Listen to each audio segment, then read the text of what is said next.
Dark Side of the Mic podcast, episode number 228. My name is James. For those that don't know, thank you everybody for tuning in. Here we're joined by Elle Cross. Is that correct? That's me. All right, and Brian Limas. Yeah. Thank you guys for reaching out, and I've been looking forward to this since we talked. Sure. So let's just start off. Introduce you guys first of all, and that way the people know more of you guys, more about y'all. We'll start with you, if you don't mind. Yeah, hi. My name is Elle Cross. I'm very happy to be able to be here. I led the campaign to decriminalize weed with Mano Amiga out in San Marcos, and I work for an organization called Mano Amiga that does work around criminal legal reform, and so we are moving into Caldwell County now and expanding. Nice. Yeah, and I'm Brian Limas, hometown here as well, homegrown as well, and close to where we, Lockhart. And I'm the lead canvasser on the campaign here now to decriminalize marijuana here in Lockhart. Awesome. How'd you guys hook up? Well, not like hook up like that. Right. Job listing, Yeah, job listing, searching. Yeah, and I think definitely. So I'm a full-time entrepreneur myself here in local business as well, and in an entrepreneur world, being able to look for a win-win opportunity, and there was an opportunity to be able to be a part of the campaign here, and that's how we initially met. Yeah, and I was really looking for someone who was local, who understood the community here, and could have a really creative partnership like that, and so it was really awesome to connect with Brian here. And you're from San Marcos? I'm from France. Oh, okay. I lived in Houston, and I've lived in San Marcos for the longest time, it's hard to say where I'm from, really. Yeah. I'm a nomad. You're from around. Yeah, this world. What made you want to expand into Lockhart? So the organization, our mission statement is we serve the rural I-35 corridor between Austin and San Antonio. And so Hays County was just where our office started, and we decided, we always had the idea that we would expand into Caldwell. And actually the first time that we did work in Lockhart was fighting for the removal of the Confederate statue on the courthouse lawn a few years back. Nice. So you're responsible for that. Yeah. Yeah, that was a crazy time, but I got some opinions about that on your side. But let's not get everyone stirred up now. Mm-hmm. We'll get do rowdy. We'll do that in a second. So what goes into the process behind getting this, and so you guys say decriminalization. What's the difference between that and legalization?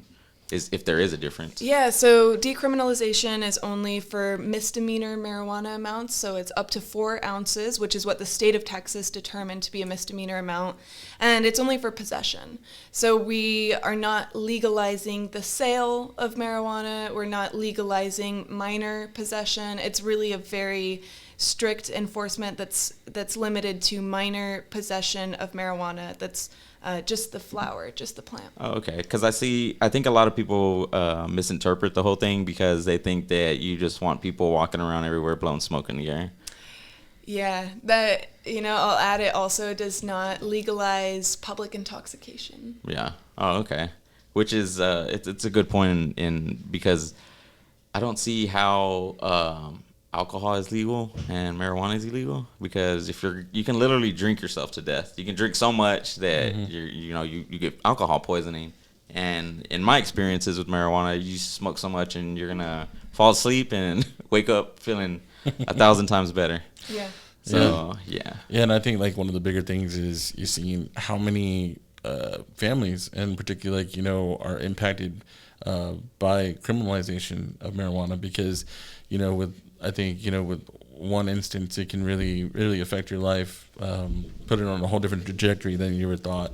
I've had extended family, that's why I originally was attracted to the project too, which is because, if they hadn't had that, then, where would their life be now? So, yeah.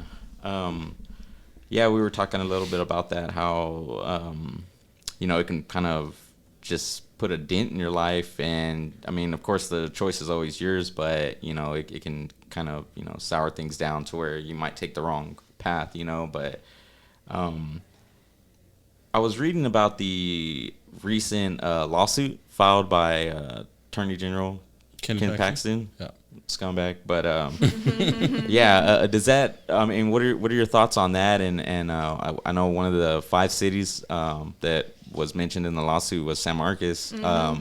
And so, how does that impact like what y'all are trying to do here in Caldwell County? And if y'all if it made y'all think twice about moving forward with the campaign?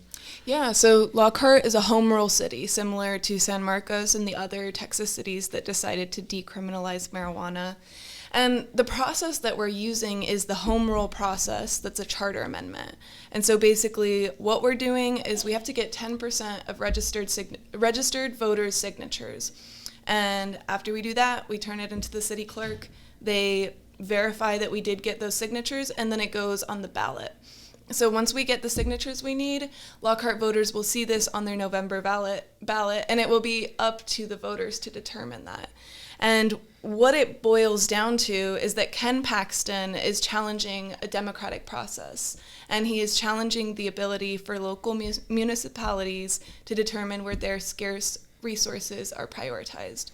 And we believe that this is the most democratic you can get. You're letting voters decide where their dollars go. And in the areas where it was decriminalized, in San Marcos, it passed with 83% of the vote. It's bipartisan. Most Texans support this. Most Texans support legalization. So decriminalization is really just barely a tiny step, and Ken Paxton challenging it is a clear deflection of what he has going on. Yeah, not a. I guess we won't get into that. Not a fan of the guy at all, but yeah, that was what I was gonna ask too, is the whole process. And I mean, did you had to obviously educate yourself in the whole process and stuff like that? Yeah, so we have a partnership with Ground Game Texas, and we have a lot of partnerships in this work, but Ground Game Texas operates and supports campaigns like this all across the state of Texas, and it's led by Mike Siegel and Julie Oliver, who are attorneys.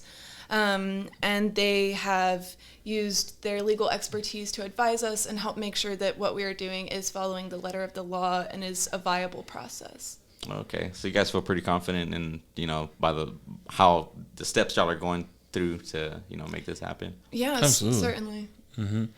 Yeah, and I think many of the times too, like I was one of the cool things we're both Bobcats, so that's why I was also at Texas State, and I was a public administration major. And one of my courses that I wanted to take in was literally public, government and business, and it was like it literally could not. I mean, I think at the end of it, it's why most public admin majors do not go into either government or business; they go nonprofit route because they're just like the amount of cahoots that like literally, people being able to pay this or like, I think in order to even send like federal checks, like we have a privatized company to do that. We don't even do that internally in the U.S. government. So like when you start looking into the way that Ken Paxton or like people are making policy around it, you always got to see like, who's funding their campaign. Yeah. Who's being able to really be the ones that are outside of, once again, if 83% of people of a population are wanting to be able to do something within their right, within the home rule cities,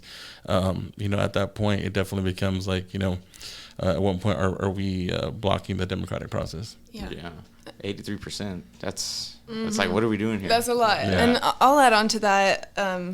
Something that I've realized through the 3 years that I've been working as a advocate around criminal legal reform in Texas is that the law is invented by people, and it is always shifting and it's always changing. And so really this political change that we're trying to move forward with that is grassroots, it is democratic, it will be challenged by people who have a little bit more money and a little bit more power than us. But we're bringing that people power to prove, like, if you believe in democracy, then you should allow this to happen. Yeah, follow the money, as the saying goes. What kind of I guess pushback have y'all seen from this, like if any, besides Ken Paxton? Well, I think definitely like the local pushback. Shout out Melinda Oliva, top commenter on the public discussion, and but I think definitely seeing, but also my experience here in local politics in things that, because sadly it does become a political issue, you know, even though it really is a bipartisan issue of what we talked about when we look at really the humanization of what is the impacts of criminalization of marijuana, what happens on people. So when you look at it, you got to see, like, this is not a time to be able to say, I want to put up barriers. I want to be able to actually build bridges, like to be able to come together and how we can do that. So I think definitely any pushback that can happen, I've seen, is more of just like, okay, what is this? Like, you know, what exactly is this? Or definitely, like, I think one of the comments was like, we've been infiltrated, you know, inside of here in Lockhart. And the reality is, I think a lot of people, if just in my personal opinion, if majority of people in your family are smoking weed, like if they're not, like, you know, there's a lot of taboos that still, like, cultural taboos that have outside of that, and even if they're not, they might even be using it for medical reasons, and because you might have a cultural belief that is like blocking that conversation, you won't even know. You won't even know that some people in your family are actually utilizing this in some form of way. You know, but yeah, I think, like I said, you know, we're more of here trying to how we can build partnerships and community together rather than trying to see how we're different. Yeah.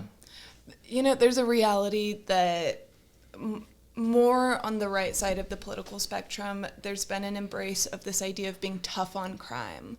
And that's this crackdown and this punishment-based system that tries to take our community members and whip them into shape and make them better people. And that's the ideology that impacted the war on drugs that started in the 70s. And since then, we have seen a 300% increase in mass incarceration over the last 50 years. And we're just increasingly funding growing jails, growing prisons, and we're taking money to fund that away from public education and libraries and, you know, resources that really help people and sustain communities and help people thrive. Yeah, we badly need a rec center here in Lockhart. Yeah. Yeah. So, and that's what I'm saying too. I would challenge, like, you know, everyone watching this is like, go look up like how much the state actually receives per inmate in a private prison. And you realize you might want to start, like why am I not in the business, right? Because it's like crazy money that it's actually, because it's public information of what public funds are allocated towards that.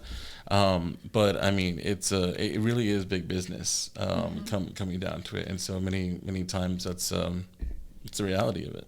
Yeah, definitely.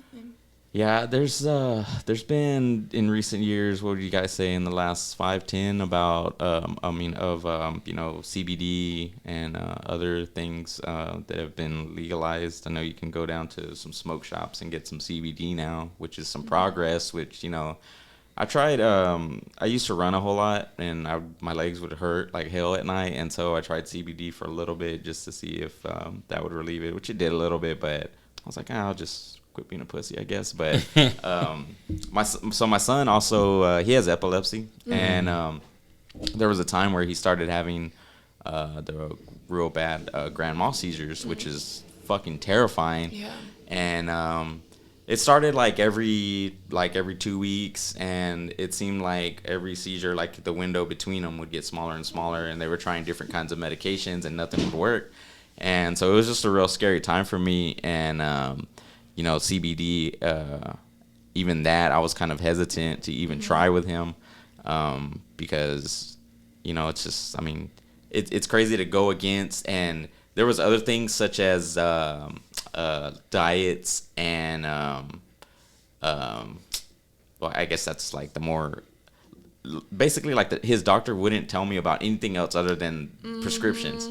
And so I had to bring it up, and I was like, well, what about like the keto diet, or what about CBD and stuff? And she was like, well, we don't you know, recommend any of those things other than the prescription medications.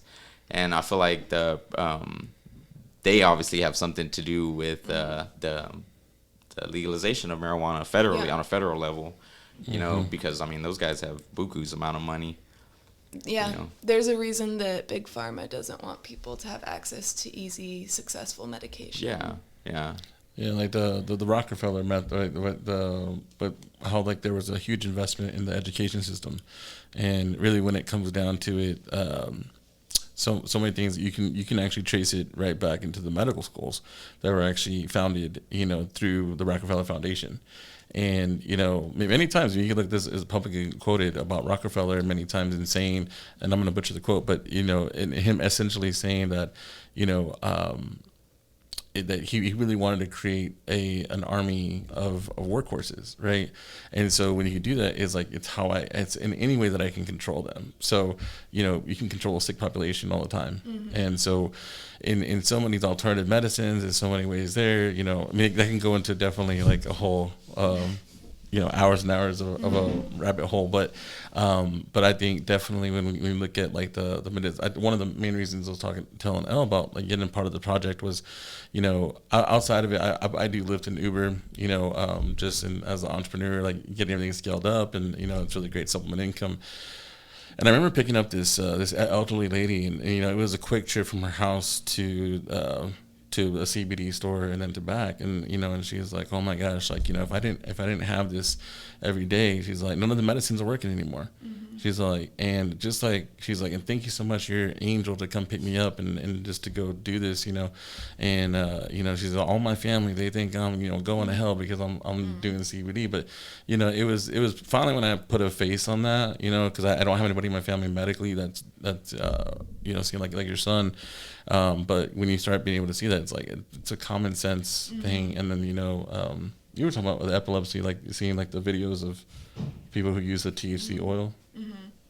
Yeah. And I mean, I'll also add, like, my father, who is a longtime conservative, just finally agreed to try edibles to deal with restless leg syndrome. And he told me it works perfectly. Yeah. It really is a wonderful medicine, and it's under-researched, and, responsible use is something that we really, really talk about, because like this campaign is not just like weed is fun, we're hippies, everybody get high, but it's like, it really is medicine for some people.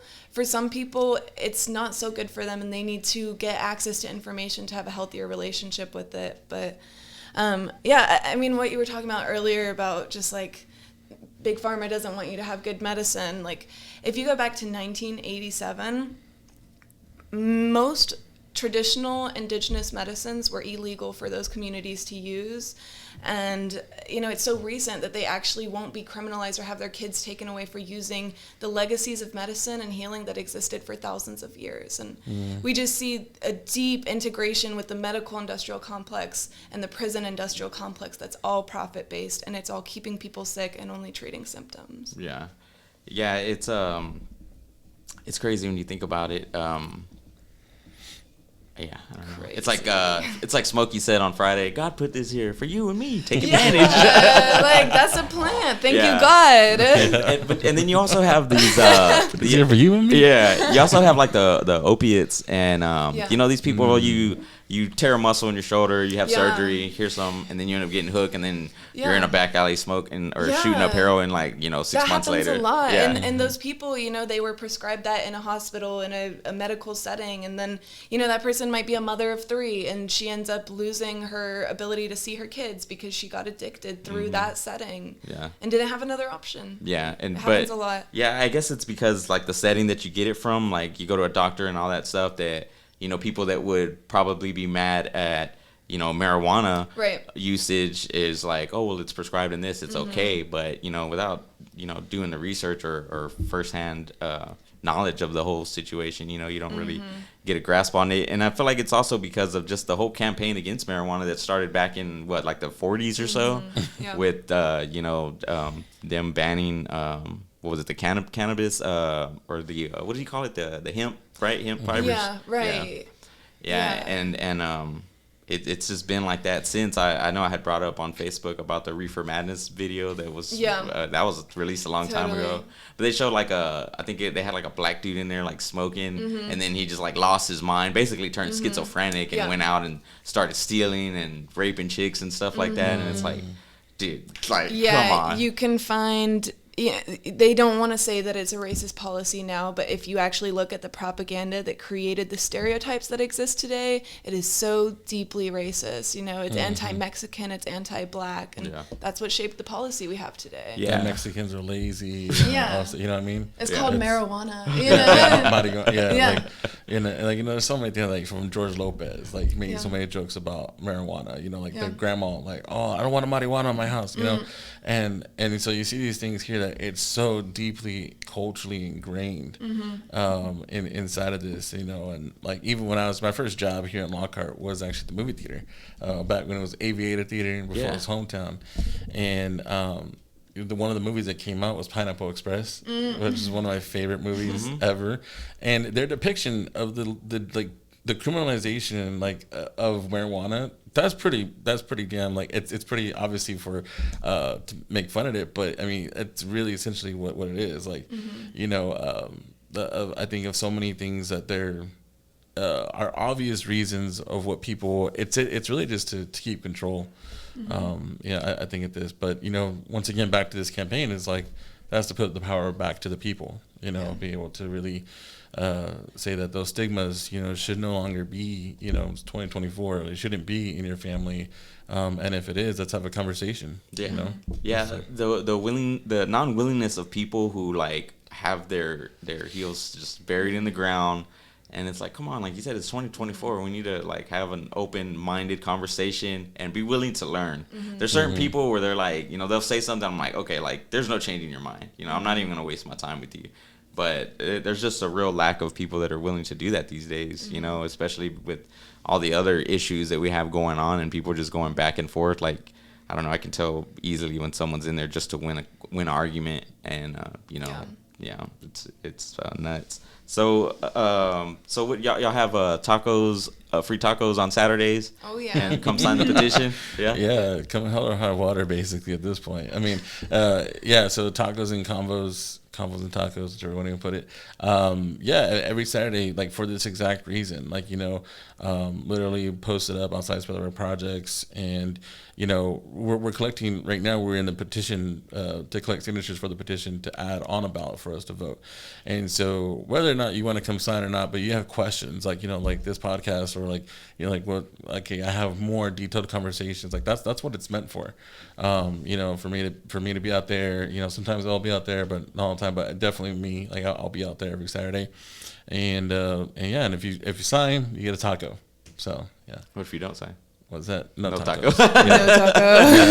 Absolutely no not. No taco for you, man. We got combos for you, but no tacos. Have y'all had a good turnout, or? Yeah, you know, the thing is like it's the weather. So far, like the first week it was like muggy, and then like a huge like hurricane, you know, kind of torrential rain was coming through. And then last week this is our second weekend, and it was like with a wind chill of like 32 degrees outside, and I was like, yo, tacos and combos, it's freezing and stuff. But let it be clear that our 2 days of bad weather are not indicative of the overall campaign. You know, we've been collecting signatures since the start of January, and in just the first month, we collected 3/4 of the signatures we need that we have 6 months to collect. So there's a lot of support. We have over 15 local businesses that have petition forms, so we've seen a lot of buy-in from those businesses, and yeah, we feel really good about how it's going. Nice.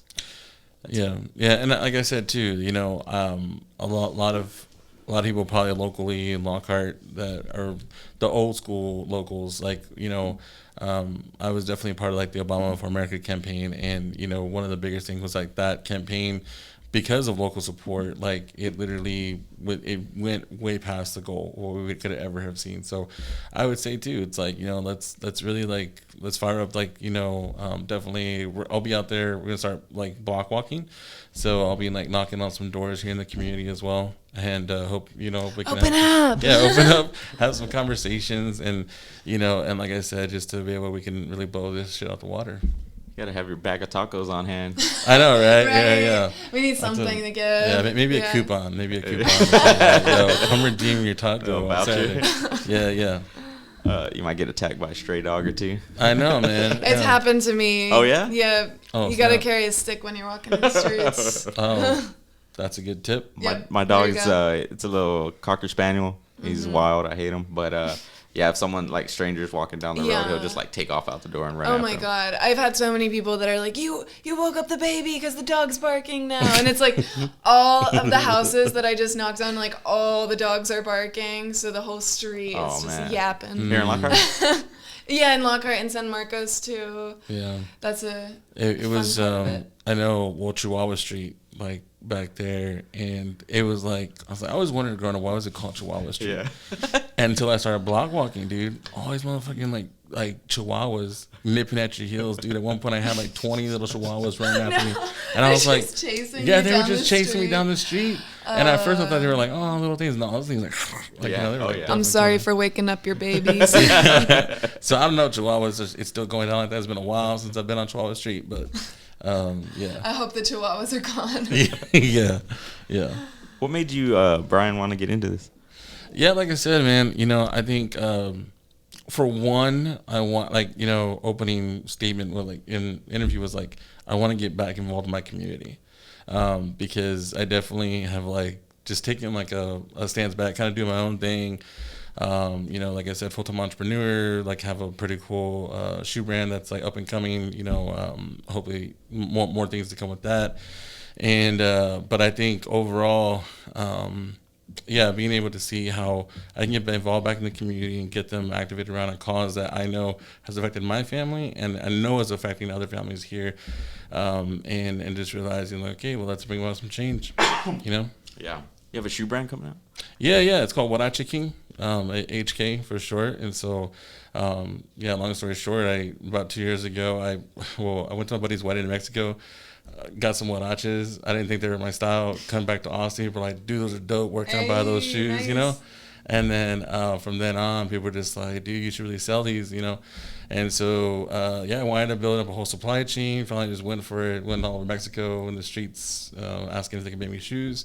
I'm actually wearing some right now. You can see them. Yeah. You saw them them earlier. on the desk. I know, right? I put them right now. But yeah, no, it's and then we got our first celebrity. His name's Paul Vato. He was on Mad TV back in the day, and so we're hoping to kind of create a TV show, kind of like Hot Ones, where you interview celebrities over hot wings. But we're gonna interview his friends who are celebrities. Paul was if you just saw Ted, it just came out on Peacock, and so he has a cameo in there. Oh, nice. And so outside of that, this is a really cool way to once again being able to find a win-win project to be a part of, and then to be in the community as well. Nice. What other projects are you involved in, Elle?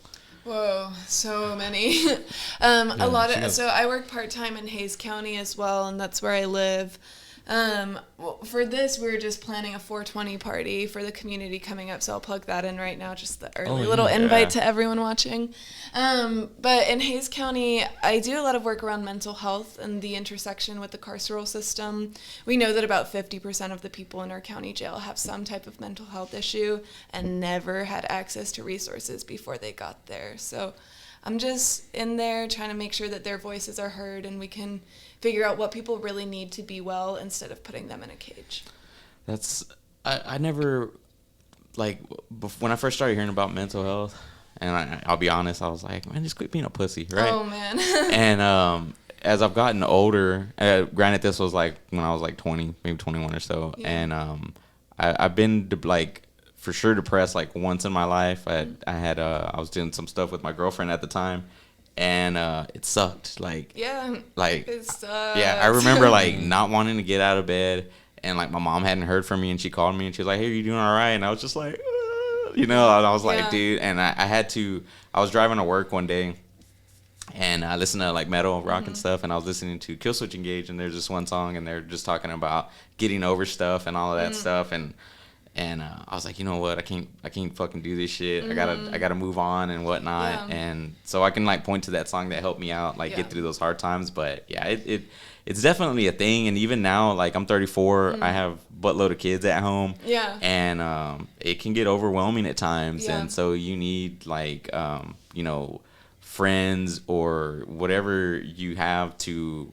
kind of just blow off some steam, you know? Totally. And that's kind of why I started running, and I haven't been running a whole lot lately, but I was at one point I was running like 60 miles in a month, and so that was my impressive. release. Yeah. Yeah, people need support and they need tools, and you know, a lot of people are just very isolated. I think we're at the most isolated time in human history. You know, we have our cell phones and we have to work so hard. We don't have energy to engage and really support other people. And getting mental health services is so expensive. I just set up a new therapist for myself. It's $100 an hour. You know, I'm making more than minimum wage, so I can only imagine if someone is like a single parent making minimum wage, you can't get that. Like, I almost swore, sorry. Sorry. I definitely threw a couple ones in there. I didn't ask for like if it was like, it's all right. You know, we need resources. You know, those are really important. Yeah. Because otherwise it just gets worse and worse, and then we fund people going through the system again and again, and that's our tax dollars. Yeah. We're wasting them. Yeah, that is true. So what kind of resources are available now? Like, I mean, like if someone's like, where do you go? Like if you do have some mental health issues, like where do you go? Like, that's the thing. Like it's very hard to find anything that's affordable. So we're at this place where Hays County and most counties in Texas spend over 60% of their county budgets on the criminal justice system. So 60 cents to your dollar is funding punishing people and putting them in cages. And only 2% funds public health.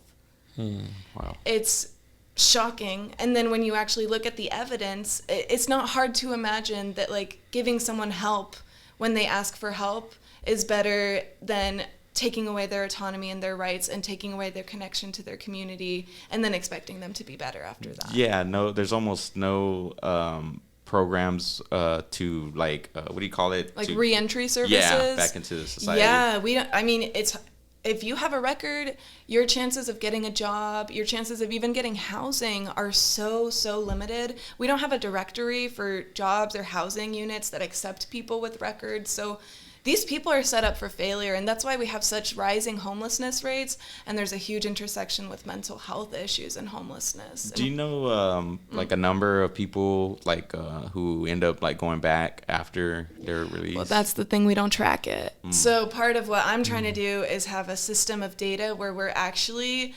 looking at how many people have mental health issues and are cycling through the system again and again. If you have mental health and you go into jail and you're deemed incompetent to stand trial, you will have to wait up to 2 years in jail for a hospital bed to go through competency restoration so you can stand trial.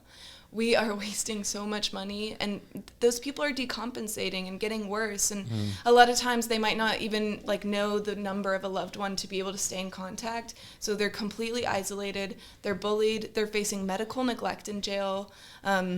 You know, they're not getting their medication. They're being put in solitary confinement. It's a nightmare, and we're paying for it. Yeah. And is a lot of I don't know if you know a number of it. Is a lot of that like marijuana related crimes like around here? Well, okay, so because marijuana is one of the only drugs that you can really noticeably smell, it's one of the main things that people can be picked up for as a primary charge. And so something to know on this petition is that we say that the odor of marijuana can no longer be used as probable cause for search or seizure. So that makes a really big difference in that, because a lot of times someone will smell marijuana, a couple smell marijuana, and then they'll search, and maybe they'll find a little something else, and that can totally destroy someone's life. Yeah, I've been harassed.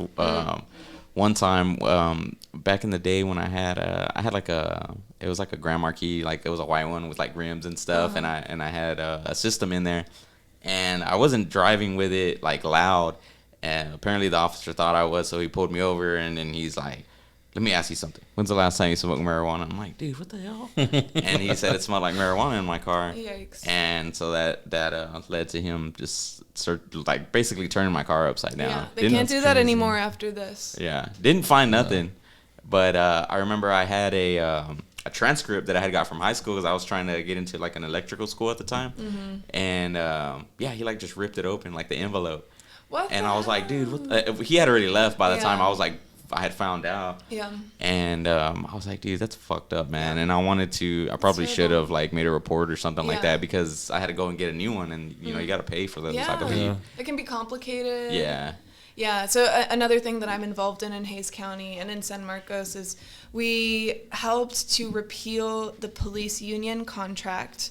And the reason that we repealed the contract, it's not, you know, removing the police from the city, but it was so that they would renegotiate and have more accountability within it, because we just heard so many incidents of police abuse. You know, our police are killing people and getting away with it. And there's just so little accountability every step of the way. It was impossible to hold them accountable. And unfortunately, they did not add more transparency or more accountability into the new contract. But it's really important to shine a light on that stuff, because we're paying for it. Yeah. Yeah, that's the bottom line right there. I feel like a lot of the police, like, they should go through more training, you know. That's how I feel. Or like a reoccurring training, like every so often, and mental health evaluated. What are you doing on your off time?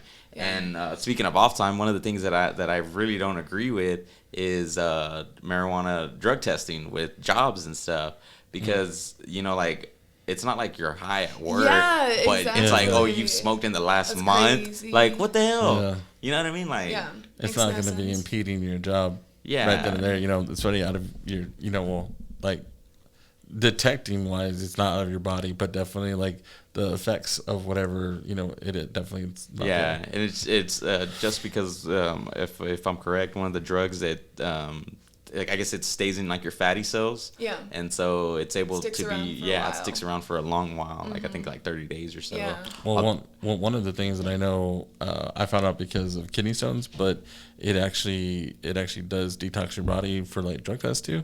Is palo azul. It's like this tree bark. Yeah. You can find it at the Mexican stores. Yeah. So give me y'all some game. I'm telling you, it's not a game. But stay safe. You just basically boil it. An hour later, it's a little tinted blue water. Doesn't taste the best, but it does the job.